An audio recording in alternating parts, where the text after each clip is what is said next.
विश्वामित्र के रोषपूर्ण वचन तथा वशिष्ठ का राजा दशरथ को समझाना। राजा दशरथ की बात के एक एक अक्षर में पुत्र के प्रति स्नेह भरा हुआ था। उसे सुनकर महर्षि विश्वामित्र कुपित हो उनसे इस प्रकार बोले, राजन, पहले मेरी मांगी हुई वस्तु के देने की प्रतिज्ञा करके अब तुम उसे तोड़ना चाहते हो। प्रतिज्ञा का यह त्याग रघुवंशियों के योग्य तो नहीं है। यह बर्ताव तो इस कुल के विनाश का सूचक है। नरेश्वर, यदि तुम्हें ऐसा ही उचित प्रतीत होता है तो मैं जैसे आया था वैसे ही लौट जाऊंगा। ककुत्स्थ कुल के रत्न, अब तुम अपनी प्रतिज्ञा झूठी करके हितैषी सुहृदों से घिरे रहकर सुखी रहो। बुद्धिमान विश्वामित्र के कुपित होते ही सारी पृथ्वी कांप उठी और देवताओं के मन में महान भय समा गया। उनके रोष से सारे संसार को त्रस्त हुआ जान उत्तम व्रत का पालन करने वाले धीरचित्त महर्षि वशिष्ठ ने राजा से इस प्रकार कहा, महाराज, आप इक्ष्वाकुवंशी राजाओं के कुल में साक्षात दूसरे धर्म के समान उत्पन्न हुए हैं।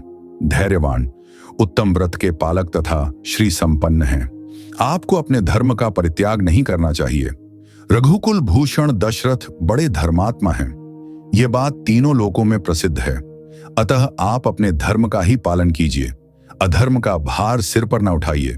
मैं अमुक कार्य करूंगा ऐसी प्रतिज्ञा करके भी जो उस वचन का पालन नहीं करता, उसके यज्ञ यागादि इष्ट तथा बावली तालाब बनवाने आदि पूर्त कर्मों के पुण्य का नाश हो जाता है। अतः आप श्री राम को विश्वामित्र जी के साथ भेज दीजिए। ये अस्त्र विद्या जानते हों या न जानते हों, राक्षस इनका सामना नहीं कर सकते। जैसे प्रज्वलित अग्नि द्वारा सुरक्षित अमृत पर कोई हाथ नहीं लगा सकता, उसी प्रकार कुशिक नंदन विश्वामित्र से सुरक्षित हुए श्री राम का वे राक्षस कुछ भी बिगाड़ नहीं सकते। ये साक्षात धर्म की मूर्ति हैं। ये बलवानों में श्रेष्ठ हैं। विद्या के द्वारा ही ये संसार में सबसे बढ़े चढ़े हैं। तपस्या के तो ये विशाल भंडार ही हैं। चराचर प्राणियों सहित तीनों लोकों में जो नाना प्रकार के अस्त्र हैं, उन सबको ये जानते हैं। इन्हें मेरे सिवा दूसरा कोई पुरुष न तो अच्छी तरह जानता है और न कोई जानेंगे ही। देवता, ऋषि, राक्षस, गंधर्व, यक्ष, किन्नर तथा बड़े बड़े नाग भी इनके प्रभाव को नहीं जानते हैं। प्रायः सभी अस्त्र प्रजापति कृशाश्व के परम धर्मात्मा पुत्र हैं। उन्हें प्रजापति ने पूर्व काल में कुशिक नंदन विश्वामित्र को, जब वे राज्य शासन करते थे, समर्पित कर दिया था। कृशाश्व के वे पुत्र प्रजापति दक्ष की 2 पुत्रियों की संतानें हैं। उनके अनेक रूप हैं। वे सब के सब महान शक्तिशाली, प्रकाशमान और विजय दिलाने वाले हैं। प्रजापति दक्ष की 2 सुंदरी कन्याएं हैं। उनके नाम हैं जया और सुप्रभा। उन दोनों ने 100 परम प्रकाशमान अस्त्र शस्त्रों को उत्पन्न किया है। उनमें से जया ने वर पाकर 50 श्रेष्ठ पुत्रों को प्राप्त किया है, जो अपरिमित शक्तिशाली और रूप रहित हैं।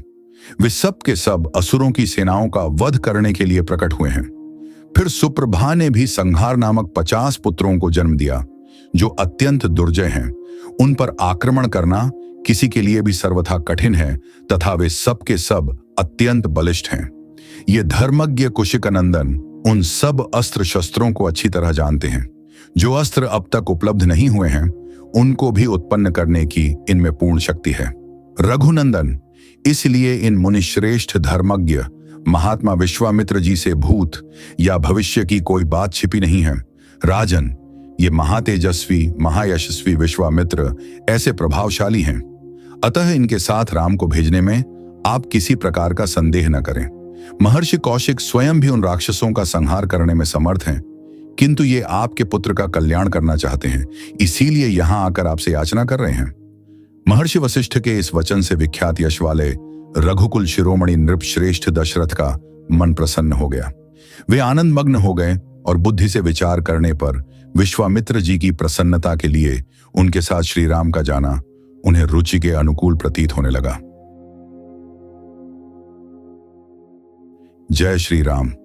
अगले भाग में आप देखेंगे राजा दशरथ का स्वस्तिवाचन पूर्वक राम लक्ष्मण को मुनि के साथ भेजना, मार्ग में उन्हें विश्वामित्र से बला और अतिबला नामक विद्या की प्राप्ति